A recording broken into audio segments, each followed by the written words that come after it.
Hi friends, आपका online education में स्वागत है। My name is Rohit. आज देखते हैं हम मध्यकालीन भारत। मध्यकालीन भारत में सबसे पहले जो मुस्लिम अटैक था वो किसका था। तो यहाँ पे मध्यकालीन भारत में सबसे पहले बात करते हैं मोहम्मद बिन कासिम की। जो मोहम्मद बिन कासिम था, इसने जो है सबसे पहले भारत पर अटैक किया था, जो कि सबसे पहला मुस्लिम अटैक था। 712 ईस्वी में जो है मोहम्मद बिन कासिम ने सिंध एरिया जो था, वहाँ के राजा जो दाहिर थे, उस पर अटैक किया था। तो एक क्वेश्चन यहाँ से आ जाता है कि सिंध का युद्ध या रावल का युद्ध किन किन किन के बीच लड़ा गया और कब हुआ। तो सिंध का युद्ध या रावल का युद्ध की बात करते हो 712 ईस्वी में मोहम्मद बिन कासिम और राजा दाहिर के बीच हुआ था, जिसमें मोहम्मद बिन कासिम जीते थे और राजा दाहिर हारे थे।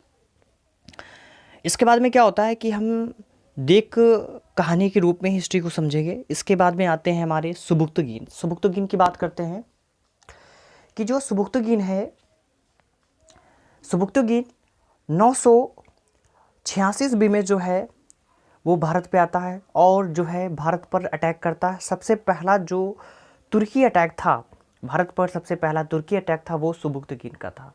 उसके बाद में क्या होता है कि जो सुबुक्तगीन था उसका एक पुत्र था, उसका नाम था महमूद गजनवी।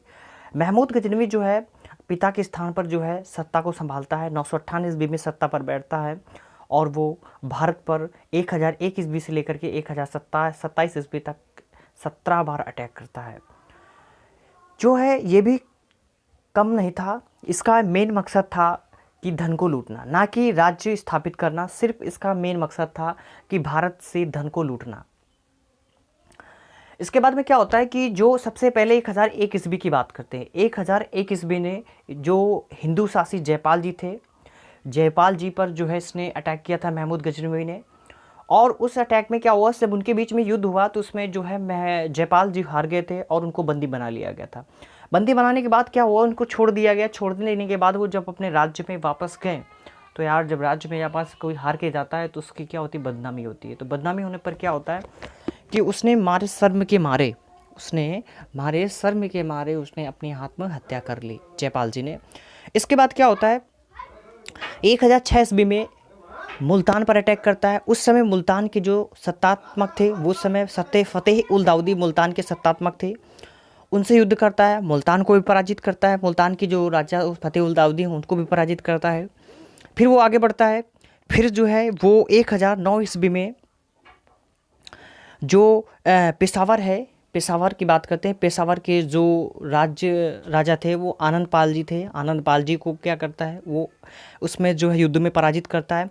एक यहाँ से क्वेश्चंस बन के आता है कि पूछा जाता है कि पेशावर का युद्ध कब लड़ा गया था। तो पेशावर का जो युद्ध था वो 1001 ईस्वी में लड़ा गया था। वो भी किनके बीच लड़ा गया था, महमूद गजनवी और जयपाल जी के बीच में इस युद्ध को लड़ा गया था। काफ़ी इंपॉर्टेंट क्वेश्चन यहाँ से बन जाता है। इसके बाद में नेक्स्ट क्वेश्चंस की बात करते हैं। यहाँ पे एक पॉइंट्स आता है कि जो इसके बाद में क्या हुआ कि जो महमूद गजनवी था वो धीरे से सरेंडर हुआ। जब मान लीजिए काफ़ी दिन वो लड़ता रहा, 1001 ईस्वी से लेकर 1027 ईस्वी तक उसने भारत पर अटैक किया। उसके बाद में कुछ देर क्या हुआ, जो है सरेंडर हुआ। सरेंडर होने के बाद कहता है इसे काम नहीं चलेगा, अभी और लड़ना पड़ेगा। उसने क्या किया, महमूद गजनवी में फिर स्टार्ट किया, उठाई अपने सब सारे जितने भी औजार से उनको फिर उठाया। फिर वो राजाओं से लड़ने लगा। फिर एक बार क्या हुआ कि इधर पीछे 1025 ईस्वी में सोमनाथ मंदिर पर उसने अटैक किया। जब कहता नहीं अब बहुत हो गया, जंग लगने जा रही तलवारों में, इस वजह से उसने क्या किया, 1025 ईस्वी में सोमनाथ मंदिर को लूटा। उसमें जितने भी जेवरात वगैरह थे उसको भी लूटा। उसने जो है बहुत सारा धन लूटा सोमनाथ मंदिर से। फिर इसके बाद में क्या हुआ, 1027 ईस्वी में, 1027 ईस्वी की बात करते हैं। 1027 ईस्वी में जो जाटों का विद्रोह हुआ था, जाटों के विद्रोह में वो शांत नहीं हो रहे थे, आपस में लड़ रहे थे जाट लोग। लेकिन जो महमूद गजनवी था वो सोचता इसे काम नहीं चलेगा, बोलना ही पड़ेगा हमको। तो उसने जो है जाटों को विद्रोह में जो शांत किया, जो जाटों का विद्रोह था उसको दबाने के लिए उसने बहुत सारी कोशिश की और 1030 ईस्वी में उसी विद्रोह को शांत करने में महमूद गजनवी की मृत्यु हो गई। तो फ्रेंड्स, कहानी मैंने बता दी, कहानी के रूप में भी मैंने बता दिया। सारे टॉपिक्स पे पॉइंट्स हैं जितने, मैंने उस कहानी के रूप में इसको क्लियर कर दिया है। तो फ्रेंड्स, इसमें देखते हैं कि जो मेन पॉइंट्स है, इसका जो मेन पॉइंट्स है उस पे आते हैं कि यहाँ से जो क्वेश्चंस पूछे जाते हैं उन क्वेश्चंस को भी देखते हैं, इससे जो रिलेटेड पॉइंट्स हैं उनको भी देखते हैं। एक कहानी के रूप में ही हिस्ट्री को देखेंगे, टॉपिक वाइज देखेंगे। तो फ्रेंड्स देखते हैं। तो फ्रेंड्स ये देखिए मध्यकालीन भारत पर जो मैंने लिख कर भी बताया हुआ है। तो पहले लेक्चर्स के रूप में मैंने बता दिया, उसके बाद में लिख कर भी बताया हुआ है। सबसे पहला पॉइंट्स है मोहम्मद बिन कासिम। भारत पर आक्रमण करने वाला प्रथम मुस्लिम शासक मोहम्मद बिन कासिम था। उसने जो है 712 ईस्वी में पश्चिम उत्तर भाग में जो भारत का पश्चिम उत्तर भाग था उस पर उसने अटैक किया। इसके बाद में क्या होता है कि जो मोहम्मद बिन कासिम के आक्रमण के समय सिंध का शासक दाहिर था। इसने जो है सिंध तथा मुल्तान को इसने जीता था। और इसके बाद में क्या होता है कि जो अगला पॉइंट्स है, अगले पॉइंट्स की बात करते हैं। सो अगला पॉइंट्स है हमारा ये 986 ईस्वी में गजनी के शासक सुबुक्तुगीन ने भारत के पश्चिम उत्तर भाग पर आक्रमण किया और ये भारत का पहला तुर्की अटैक था या आक्रमण था। इसके बाद नेक्स्ट पॉइंट्स की बात करते हैं। नेक्स्ट पॉइंट्स है ये महमूद गजनवी की बात करते हैं। सो महमूद गजनवी सुबुक्तुगीन का पुत्र था। वह 998 ईस्वी में गजनी का शासक बना। और इसके बाद नेक्स्ट पॉइंट्स है उसने 1001 ईस्वी से 1027 ईस्वी तक भारत पर 17 बार अटैक किया। और उसका मेन मकसद जो था धन लूटना था, ना कि सत्ता को स्थापित करना था। सो नेक्स्ट पॉइंट्स की बात करते हैं। नेक्स्ट पॉइंट्स है महमूद गजनवी के आक्रमण का जो सामना 1001 ईस्वी में हिंदू शाही वंश के शासक जयपाल जी ने किया। और इसके बाद में नेक्स्ट पॉइंट्स की बात करते हैं।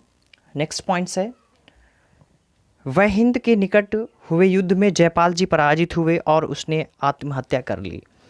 नेक्स्ट पॉइंट्स की बात करते हैं। नेक्स्ट पॉइंट्स है महमूद ने 1006 ईस्वी में मुल्तान पर आक्रमण किया। उस समय मुल्तान का शासक अब्दुल फतेह दाऊद था। सो नेक्स्ट पॉइंट्स की बात करते हैं। नेक्स्ट पॉइंट्स है 1009 ईस्वी में महमूद गजनवी ने पेशावर पर हमला किया। इस समय पेशावर के हिंदू शाही शासक आनंद पाल के अधीन था।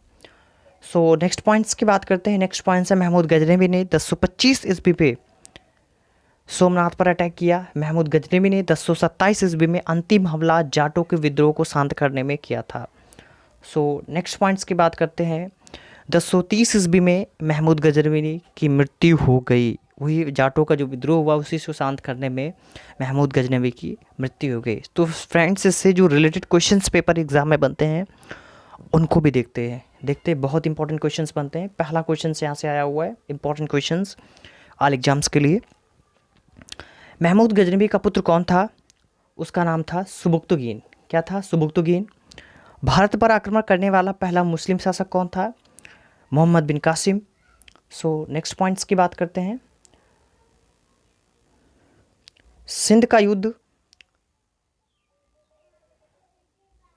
युद्ध यानी यावल का युद्ध कब हुआ था? किनके बीच लड़ा गया था? 712 ईस्वी में हुआ था।